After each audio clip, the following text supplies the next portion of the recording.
Alright lads, Addicted to Wrestling here, and I am back with the WWE 2009, the PG era mod series. And yeah, I haven't actually recorded a properly recorded an episode in about a day or two because I've been stacking them up because I just haven't been in the absolute mood to record. So I stacked them up and I've been rendering and uploading and all that jazz for the past day or two now. And yeah, the past 2 or 3 episodes actually didn't have any sound. That's because my phone decided to take a shit all over me and completely delete the sounds. It was my fault as well, but yeah, it was completely took a shit on me. But yeah, if you notice the sound is much better, it's actually because I've got a new microphone headset thing. And yeah, it's actually an early birthday present off my awesome girlfriend who's actually here. You probably can't hear her because she's on Skype on my phone and that's still quite far away, but yeah, she is here, and she said hi to you all. And yeah, and another reason she said hi now. I don't know if you heard her, but yeah, another reason that I haven't been uploading as much and like playing as much of the game as I usually do is because I've been wanting to spend more time with my girlfriend and everything, because it's the holidays and I don't get to see her much because she lives in England. I'm also not going to tell you where she lives because that would just be really weird and there could be a paedophile watching this and oh god. But yeah, and I live in, and I, yeah, there could be. And yeah, I live in Wales, so it's hard to see her, so that's another reason. And yeah, that's just basically explaining why I haven't really been recording much lately. But yeah, if you are a paedophile, please don't stalk me. And yeah, let's get straight into the show. We need to book the arena first, and then we can go straight into the show. I'm actually going to do a Canadian tour throughout February, I've decided, and then in April I'm gonna do a British tour, and then we'll see where we can go from there. And I just want to go somewhere where we haven't actually had a proper SmackDown or Raw, and I think it's the Southwest that we're gonna go to for today. We are at I think it's the California Oracle Arena. I don't know. And yeah, we're gonna go straight into the show. I have been babbling for a couple of minutes now. Backstage rating. Oh, bit of a whistle there. Backstage rating isn't great at the moment. But some good news is that we've got stuff like Kofi Kingston really growing as a wrestler and popularity and everything. So that's awesome news. Shows that everything's going well.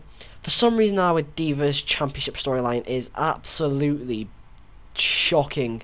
Even though they've been getting very good ratings, like 74, 67, 64, 80, 67, which is good for Divas. So a bit confused why it's on E29, sorry, and they're both on fairly good success, so I'm not too sure. But yeah, I'm going to go straight into the show now, guys. And it is an episode of SmackDown, like I forgot to mention for some reason. So the show starts off with a match, which got a B77. In about the featured great action and average heat, Drew McIntyre defeated R-Truth in 8 minutes 5 seconds by pinfall while using the ropes for leverage. Work improvements. Yeah, there's no work improvements, no specific, I can't speak at all, no specific notes, and yeah, not a bad match, especially to open up the show. And my girlfriend's probably like, what the hell are you going on about? C+68 segment now. Finley hits the ring when Drew is done with his match, taking his shillelagh to McIntyre's. I meant McIntyre's ribs. He tries to continue attacking the Chosen One, but Drew bails from the ring and up the ramp. So that's moved on the minor Drew McIntyre versus Finley storyline. No work improvements, and Finley's locker room morale and Drew McIntyre's locker room morale. We then have a B-76 rated segment. Chris Jericho finds Big Show in their locker room backstage and tells him that even though Big Show cheated his way into Jericho's title match at TLC, Chris isn't going to hold that against him in their tag title defense later on tonight. Big Show stares Chris down, but doesn't get a chance to respond before finally got my word out. Before Jericho leaves the room with his tag team partner fuming. Honestly, I don't know why I can't speak, guys. I'm like this in real life as well. Honestly, I cannot speak for shit. Seriously, just ask anyone. Honestly, it's quite bad. But yeah, let's move on to the World Heavyweight Championship storyline. And yeah, not bad. Then a B77 rated match.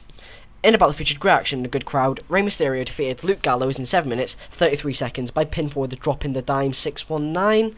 They don't seem to click at all, so imagine if they click, that could easily got a B+A match. So that is awesome that they still got a B anyway.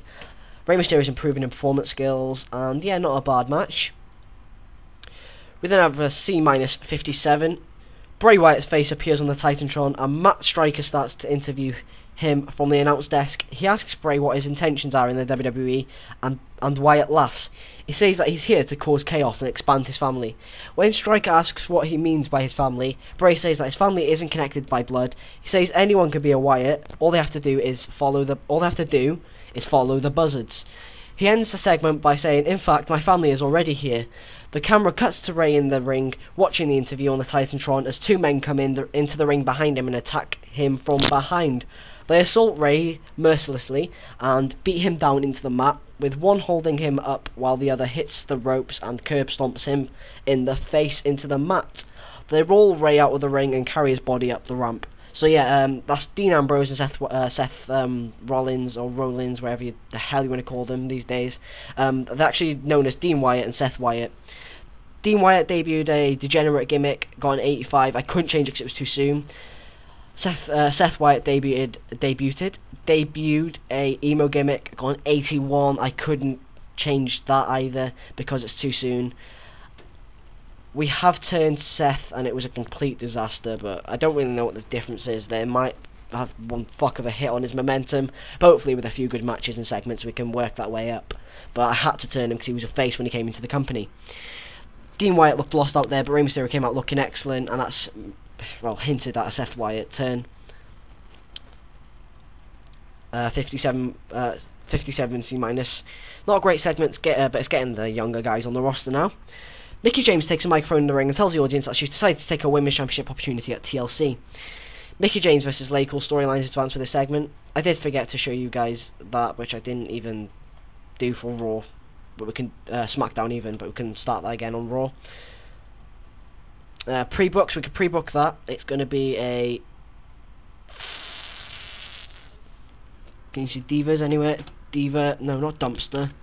Diva match, how long has this been? Jesus Christ, it's gone fast. Divas match. Bloody hell, I hate pre-booking. Mickie James has got some decent momentum going so far. Michelle McCool, who's not got terrible momentum, and they're going to go one-on-one in a singles match. There we go. Then we got a Divas match, just got a B77. Bloody hell, the Divas are doing really well with my save. In the match, some good action, but not much in the way of heat. Mickie James defeated Beth Phoenix in 6 minutes 2 seconds by pinfall with a roundhouse kick. Nothing really to note down there. We then got a C62. Lake will hit the ring as soon as Mickey's match is over. They circle around her and she looks ready for a fight. Layla starts into the ring to distract Mickey, only for McCool to attack her from behind. She hits Mickey with a faith breaker, to send a message to her challenger. That's moved on their storyline, and that's not bad. We then got Jimmy Wang Yang versus Dolph Ziggler. In a match with some good action, but a match in the way of heat. Dolph Ziggler defeated Jimmy Wang Yang in 5 minutes 54 seconds by pinfall with a zigzag. They have great chemistry, which is interesting, and yeah, that's a decent squash match. Then another squash match, an extremely short match. CM Punk defeated Kung Fu Naki in 5 minutes 28 seconds by pinfall with a go to sleep. Kung Fu Naki's improving in technical skills. C+70, good little squash match, nothing too noteworthy. Then a B+87. After the match, Punk takes a microphone and calls out John Morrison. Morrison comes down to the ring, and Punk invites him to join the Straight Edge Society. He even tells Morrison that he'll make an exception for him, and he won't have to shave his head. He just has to give up the Intercontinental Championship to Punk. Morrison seems to think about it for a minute before turning and hitting Punk in the face. Morrison and Punk brawl until Morrison knocks Punk from the ring, holding the IC title up in the air as Punk retreats. That's moved on the IC title storyline. That's not bad at all. A semi-main event. B-minus 72. In a battle featured great action and a good crowd. Crime Time defeated Jerry Show in 9 minutes 54 seconds, when Shad defeated Big Show by pinfall with an STO. During the match, we also had Chris Jericho turn on Big Show. Crime Time win the unified tag team titles. Chris Jericho and the Big Show have great chemistry when teaming together. That's moved on the World Heavyweight Championship storyline. And yeah, we've got new tag team champs. Get off these two guys and focus on their singles runs. Get Crime Time up the card a little bit and see what we can do with that. JTG is improving in Rumble skills. The Big Show is improving in Rumble skills, and that's not bad. Our main event was an absolute flop, but I wasn't expecting much from the two massive guys. In about the featured great heat and great wrestling action, so it's still a good match. Kane defeated Batista in 11 minutes 48 seconds by pinfall with a choke slam. Probably because of length, which is why it didn't get like a B or something, but I didn't want to go any longer because these guys will get knackered. But Kane is improving in performance skills. And then a B81, Chris Jericho comes out to the ring and starts to attack Kane, taking advantage of one of his TLC opponents. He beats Kane down with the element of surprise, locking him in with the walls of Jericho. Big Show comes running down to the ring as Jericho is holding Kane in the hold and wastes no time in punching him in the face. Chris falls to the mat and Big Show stands above him, staring down at his former tag team partner to end the show. So that's moved on the World Heavyweight Championship storyline, and we can officially disband Jericho now. We can pre-book the third world title match, and yeah, we've got all the world title matches pre-booked in now. So we're going to go with a fatal 4-way match between Chris Jericho, who needs to get a bit more momentum going on actually, Kane, who's got decent momentum, the Big Show. Where's Kane? Is he a face? He's a heel. I thought he was a face. That is not good. And Undertaker has amazing momentum. So yeah, that's the end of the show, guys. And it got a B-minus 73. It did lose its popularity in 24 regions, but the main event did not help. I was hoping to get a B or something, but hey, I can't really, you know, help it really. It's moved on the storylines like I wanted it to, so at least that was a success. So I hope you guys enjoyed this episode. Hope you guys enjoyed the better commentary and better quality sound. You can thank my girlfriend for that. She's actually on my second channel. No, my first. It's hard to explain. Like I've got two channels. One of them is my personal account, which I use to like all these videos and like all that crap and watch videos and stuff. But yeah, me and my girlfriend actually run that. We haven't really uploaded much on there. We did upload one video, but it got took down. But we're gonna start uploading there again. And yeah, if you wanna say thanks to her, just pop down to that channel or something, I don't know. But yeah, I'll say it now. Thanks, Becky, for the headset, and I'm sure all these guys are thankful as well. But yeah, I hope you guys enjoyed. Don't forget to like, comment, subscribe. I don't know what the hell I'm doing with my hands. They're going everywhere. But yeah, bye for now.